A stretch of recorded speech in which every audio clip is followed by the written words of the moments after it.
power of compliments. One day, a teacher asked her students to list the names of the other students in the room on 2 sheets of paper, leaving a space between each name.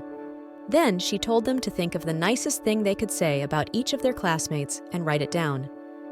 As the students finished their assignments, each one handed in the papers. That Saturday, the teacher wrote down the name of each student on a separate sheet of paper and listed what everyone else had said about that individual. On Monday, she gave each student his or her list. Before long, the entire class was smiling. "Really?" she heard whispered. "I never knew that I meant anything to anyone.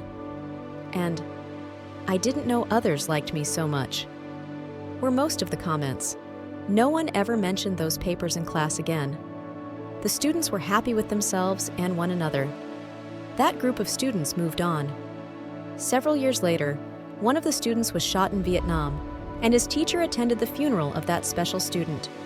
The church was packed with his friends. One by one, those who loved him took a last walk by the coffin. The teacher was the last one to bless the coffin. As she stood there, one of the soldiers who acted as pallbearer came up to her. "Were you Mark's math teacher?" he asked. She nodded. "Yes."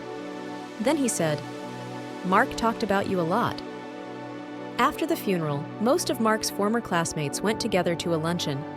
Mark's mother and father were there, obviously waiting to speak with his teacher. "We want to show you something," his father said, taking a wallet out of his pocket. "They found this on Mark when he was killed. We thought you might recognize it."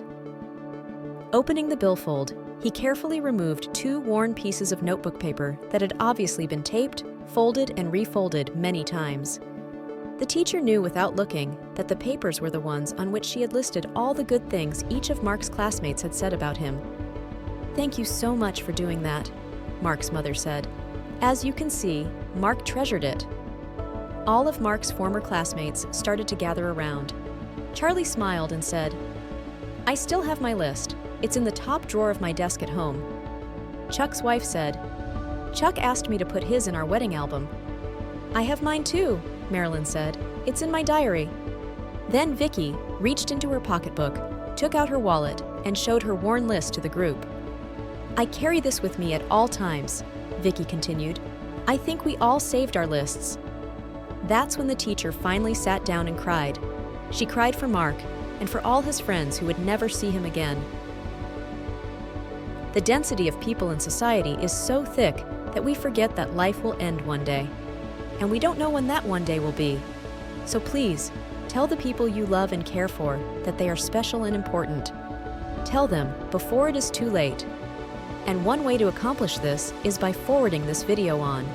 If you do not send it, you will have once again passed up the wonderful opportunity to do something nice and beautiful. If you've received this, it is because someone cares for you, and it means there is probably at least someone for whom you care. May your day be blessed, and as special as you are.